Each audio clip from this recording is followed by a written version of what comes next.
ہم بات کریں تراویح کی.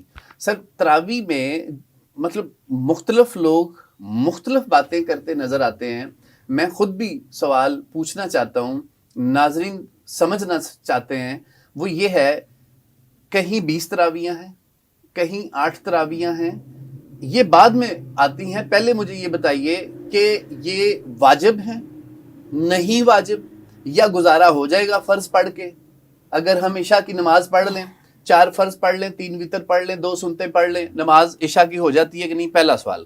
اس کے ساتھ ہی پیرلر میرا سوال ہے کہ تراویحاں 20 پڑھنی چاہیے, 8 پڑھنی چاہیے, یا پڑھے بغیر بھی گزارا ہو سکتا ہے؟ دیکھیں, پہلا سوال یہ ہے کہ فقط نماز عشاء پڑھ لی تو کیا کفایت ہو جائے گی؟ دیکھیں, فرض ادا ہو جائیں گے. وتر پڑھ لیے اور اس کے ساتھ فرض پڑھ لیے, فرض ادا ہو گیا.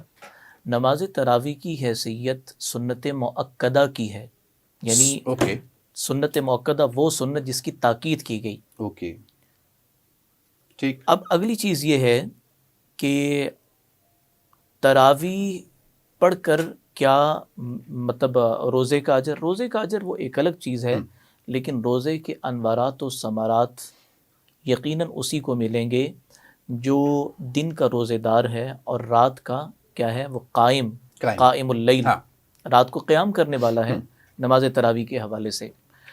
اگلی چیز یہ ہے کہ تراویح یعنی 20 اور 8 کا معاملہ ہے. میں پڑھ رہا تھا یعنی 36 تک کی بھی ملتی ہیں, رکعات ملتی ہیں, اور وطروں سمیت 39 رکعات بھی ملتی ہیں.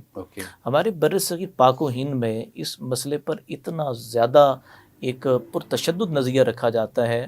8 والے 20 والوں کو مطلب نشان تان بناتے ہیں, اور پھر 20 والے میں اس میں عرض کروں کہ دیکھیں, سب سے بڑی بات یہ ہے کہ قرآن ترتیل سے پڑھا جائے, رتل القرآن ترتیلا.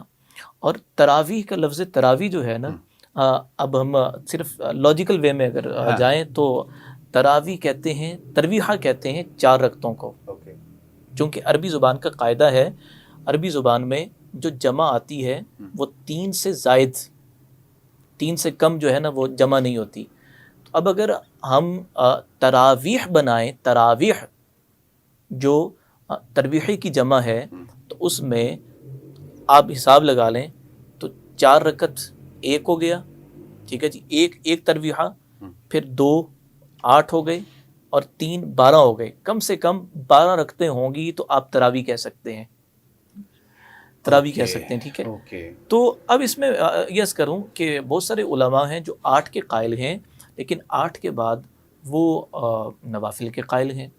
مکہ المکرمہ میں اور مسجد نبوی میں یہ کرونا تک 20 کا معمول تھا, ٹھیک ہے. اب آ کر انہوں نے 10 کی ہیں, 8 پھر بھی نہیں کی, ٹھیک ہے. تو یہاں یہ عرض کرنے کا مقصد یہ ہے کہ خدا را جھگڑا نہ جائے, ٹھیک ہے. اور بڑا خوبصورت سا جواب کہ ایک یہ ہمارے تبلیغی جماعت کے ساتھی وہ باہر نکلے ہوئے تھے, تو ان کو کسی نے پکڑ لیا, بھائی تم 20 پڑھتے ہو, ہم 8 پڑھنے والے. انہوں نے کہا بھائی 8-20 کے جھگڑے میں نہ پڑھو, آؤ ان کے پاس چلتے ہیں جو 1 بھی نہیں پڑھتے, ہم نے ان کو لے کے آنا ہے. خوبصورت بات, خوبصورت. تو میرا یہ نظریہ ہے کہ آؤ ان کو لے کر آتے ہیں جو 1 بھی نہیں پڑھتے, کہ بھائی پڑھ لو.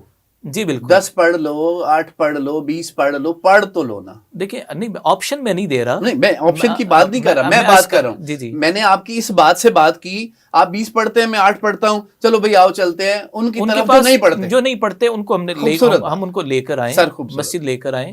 دیکھیں اب اس وقت تو ایسے لوگ کھڑے ہو گئے, وہ جناب والا الہاد کے رستوں کو ہموار کرنے کے لیے انہوں نے تو تراویح کی نماز پر اعتراض کھڑا کر دیا کہ جناب ہے ہی نہیں, سرے سے نہیں ہے. بالکل, کہ سرکار دو عالم صلی اللہ علیہ وسلم, اب سرکار دو عالم صلی اللہ علیہ وسلم نے 3 دن تک پڑھی, اس کے بعد آپ تنہائی میں خلوت میں عبادت کر رہے تھے. سیدنا فاروق اعظم رضی اللہ تعالیٰ عنہ کے زمانۂ خلافت میں, زمانۂ مبارک میں باقاعدہ اس کا آغاز ہوا جماعت کی شکل میں. اگر کوئی یہ سوال اٹھائے کہ جناب حضور نے ایسے نہیں پڑھی تھی, تو حضور نے تو پہلے ہی فرما دیا تھا فَسَيَرَى اخْتِلَافًا كَثِيرًا, میرے بعد جو آئے گا بہت سارے اختلاف دیکھے گا. اختلاف کے زمانے میں کیا ہے, علیکم بالنواجز, اپنے دانتوں سے مضبوطی سے وہ پکڑ لے. کس کو؟ علیکم بسنتی و سنت الخلفاء الراشدین المہدیین, میری سنت, میرے خلفاء راشدین کی سنت کو.